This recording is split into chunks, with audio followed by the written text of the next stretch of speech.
Are we approaching hard takeoff right now? Like, Jason Wade just made a tweet. I'll let you read it. He basically said, magic is what happens whenever you put a reinforcement learning optimization algorithm in an unhackable environment with sufficient compute. And then Andre Karpathy, funny enough, he commented, what's really magic is whenever it hacks that environment, which I tend to agree. But what's pretty insane is you can imagine this is probably what Ilya saw. Like, whenever you have this model that is unlobotomized, you take off the guardrails, you put it in an quote unquote unhackable environment, and you just let this thing foom, basically.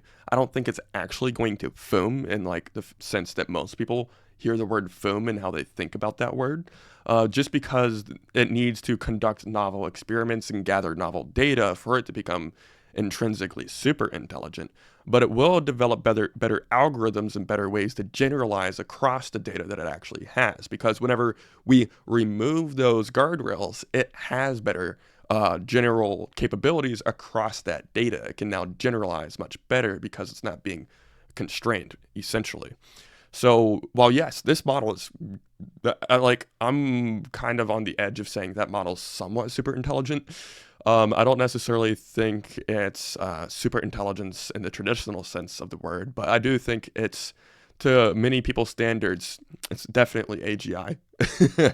And if you ask me, this almost looks like we leapfrogged agents and now we have innovators. They probably already have had agents internally that are quite good. We're going to see those quite soon. I think agents are supposed to launch about in a week or two. But now this is kind of, in my opinion, this looks like an example of an innovator where you have this environment, an unhackable quote unquote environment, where you have a reasoning based model with sufficient compute or a reinforcement learning algorithm within this environment, maybe even with some agentic abilities. And then you inject a prompt in there, you inject a problem, and you let it use its resources, you let it run around within that environment and just keep allocating compute to that problem until it can solve it through all of these different mechanisms or all of these different approaches. And then eventually it can generalize across its vast amount of data and output a solution for that specific problem. So yeah, that's pretty interesting to say the least. To me, that's what the innovator would look like. I could be wrong here for assuming that, but nonetheless, seems to be what hard takeoff looks like. Jerking on the acceleration trend, like every time we release a better model, we have like an acceleration curve, and then we release a better model and we experience jerk, and now the acceleration curve is more steep. That's basically what we're going to be experiencing here, especially as next week, or I think the next couple weeks, the O3 mini model comes out, which it's supposed to have much, much, much more room for prompting. So currently it's about 50 per week. It's going to be much, much more than that. Sam Altman already confirmed this. It's going to be more powerful than O1 Mini, obviously. It's going to be more powerful than the O1 standard model, but it will be inferior to the O1 Pro model. But Sam Altman also confirmed that we'll have O3 Pro coming out, which will obviously be much, much better than the O1 Pro model. And the O1 Pro model is already extremely good, so O3 Pro, it will be phenomenal. That in itself is already somewhat of an innovator, just the O3 Pro model alone, I'm willing to bet. In a few weeks from now, we're going to have agents with the O3 model, arguably, from a lot of people's standpoints, from certain people's standpoints, we'll put it that way, that would be AGI. I'm a little bit more strict. I think AGI is very fast, iterative, and very multimodal. I think that could happen in about 6 months from now. So about mid 2025, we could experience some form of AGI. And for people who are a little bit more strict, they want it to be extremely fast, very multimodal, and even embodied within like a humanoid or just any robotic body that it goes into that it is familiar with. It can go through all of those bodies, go on the internet, be agentic within all of these different multiple modalities, while also having like voice, vision, all of the things entangled into one system. I think that by end of 2025 doesn't seem unrealistic as long as we continue at this pace, which I think we will. I kind of have a suspicion, I could be wrong about this as well, that the people who are leaving OpenAI are simply the people that were keeping these things internal and not shipping. I think Sam Altman has been wanting to ship and is a very accelerated person. He wants the timelines to accelerate very fast. He wants the future to be here now, and he's accelerating very hard. And Mira Murati, a lot of the people who left the company are kind of like, let's take some time. Let's let this settle in a bit more before we just dump a bunch of intelligence on humans, which could be, in some cases, a good idea. I think it's a bit too early to make that decision. Let's get the AGI first, and then we can decide whether or not we should slow down. Let's try to cure some forms of aging, prevent some diseases, and then we can discuss whether slowing down is a good idea or not. And so far, it's looking like it's probably not going to be a good idea. We'll see how it looks in the future. But for now, I think they've had a lot of impressive technology internally, but people like Mira Murati and other people just haven't been wanting it to be shipped. But now it's being shipped. So AGI is going to be here pretty soon. It's like hard to argue against that unless your definition of AGI is like super intelligence, which some people do have a very, very strict definition for AGI like that. For me, I'm pretty strict, but I'm not like overly strict. But regardless of what your stance is on defining AGI, these systems are becoming powerful enough to replace entire very important positions in companies. It's not clear that we're at the organizations level of these systems yet. That'll become more clear after we see agents. Maybe in 6 months from now, we'll be able to tell, okay, do we have organizational level AI, or are these just extremely good agents that are very good at doing like software engineering or designing specific things, or just doing like marketing or any type of process on a computer? I think that will for sure be here in 6 months from now. And then by the end of 2025, I'm expecting the exponential to continue, just to share my point of view.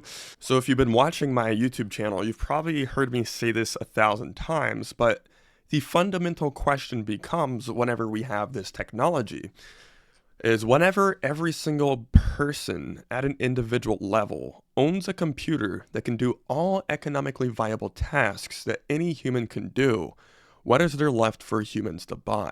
And the entrepreneurs, the companies who sell those products, those services, those items, whatever they are, will be the companies that have the best position in the future, will be the individuals that maximize their position in the future, make sure they get access to the best technologies in the future because they'll be resourceful enough to do so. And I think that's what we should all be optimizing for in this moment is, how can I, as an individual, gather more resources so I can maximize the probability of me having the best longevity therapies in the future, having access to the most powerful AI models in the future, and maximizing the possibility of actually being a part of the future that is approaching. Because it's not clear, like I said earlier, that there won't be a part of society that chooses not to adapt that isn't a part of the future, and the part of society that does adapt is a part of the future. That almost seems inevitable as long as we continue down the path that we're currently on. Especially with like the longevity therapies. There is a lot of talk about how they're going to be basically free for everybody. I do think that will happen over time. I don't know what that time frame will be though. But I do know right now there are already longevity therapies that already exist, and they cost $20,000 or more per therapy. They already exist. Look at Brian Johnson. He spends like $2 million per year just on longevity. Not everybody can do that, obviously. And yes, those prices will continue to collapse, but he's not even using like the blockbuster drugs yet. There's going to be drugs that come out that are like miracle magical drugs that literally make it impossible to get cancer or make it impossible to get heart disease. And then eventually they rejuvenate every single cell within your body. So it's hard for me to believe that those are going to basically be free instantly, especially considering the fact that the current longevity drugs that suck right now compared to those are so damn expensive. I do think the prices will collapse quickly over time. I don't know how quickly. So the most logical thing for me to do is to maximize my prosperity, maximize the resources I have, to maximize the probability of me having access to those. And if the prices do collapse quickly, great. I'm prepared no matter what happens. That being said, basically what I'm going to do is share what I'm doing, so maybe you can get some insights from that. So here's my thought process going into the next 5 years or so. So one thing we know for sure is automation is going to start to uproot people from the labor market. And as that happens, those individuals that just got uprooted from what was once their entire life's purpose, their entire meaning, and in everything they once did, even if they didn't find their job meaningful, it distracted them enough to where they didn't know what their meaning actually was. And this is unfortunately true for a lot of humans. But whenever they do have so much free time, they're either going to be looking for new opportunities or a place to find meaning. And where do humans go whenever they're looking for that? They go to join religions, they join communities, some people even join cults. There's going to be a plethora of people looking for places to go. And historically, every single time these individuals go join communities, because it is an evolved psychological mechanisms to find congregations of humans that are also looking for the same thing. So the people who offer a community offer a place of value where people can either find a way to find meaning, find a way to make an income, or just have a place where they find a group of people that they enjoy being with. Those things are going to be very, very important in the future. And if you think about it, the community business model will actually probably be the last standing online business. Marketing agencies will not be needed, because why would I hire a marketing agency when I have an AI agent internally that's better than the marketing agency? Same thing with all service-based businesses that are online services. I don't need those services. My agent provides the service for me.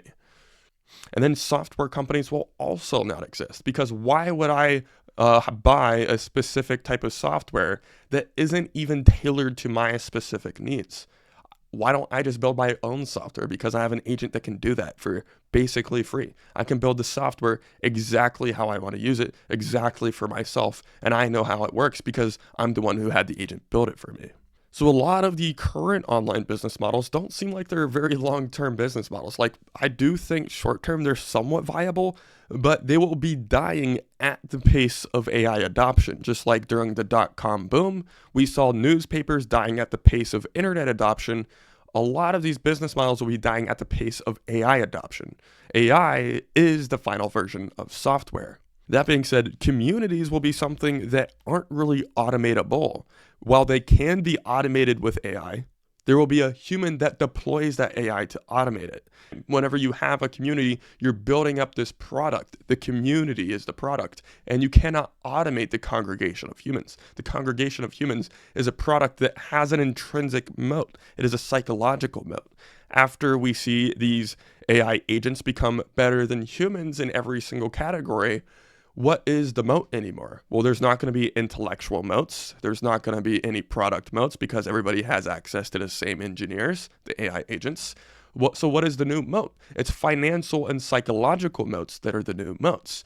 So what does that actually mean? Well, you should be optimizing for building a community because that's what the psychological moat is. If you look at the X platform, if you look at Meta, if you look at Apple, if you look at Google, all of these platforms are simply community platforms. They own the attention of a collection of individuals, meaning they have maximal amount of leverage. They have the highest leverage out of any business in the world, which is why they have the highest valuations and are worth trillions and trillions of dollars. So this is specifically what I'm doing. You don't have to do it yourself. You can do whatever the hell you want to. I'm just sharing what I'm doing just in case it provides you with any valuable insights that you could take away with. If you do want to join my community, it is linked below. We actually help our members build communities themselves because I do think it's just that important. Everybody should be building communities. So if you want to build one, join below and I'll personally help you do that. With that being said, I want to wrap up this entire video by saying things are happening very fast, and honestly they're happening much faster than I thought they ever would. If you were to ask me, let's say a year ago, or not even a year ago, but like 6 months ago, I would have not have thought we would be here right now. I thought this would be like 2028 stuff that we're seeing happening, but we're seeing at the beginning of 2025. Yeah, that's what makes me think this is like we're entering hard takeoff. I don't think this is going to slow down. If anything, we have every reason to assume this is going to move much faster for reasons discussed earlier. So that being said, position yourself, with at the intersection between leverage and longevity. That's the only thing I can really say. I don't know how else to make the message more clear. And I will see you guys in the next video.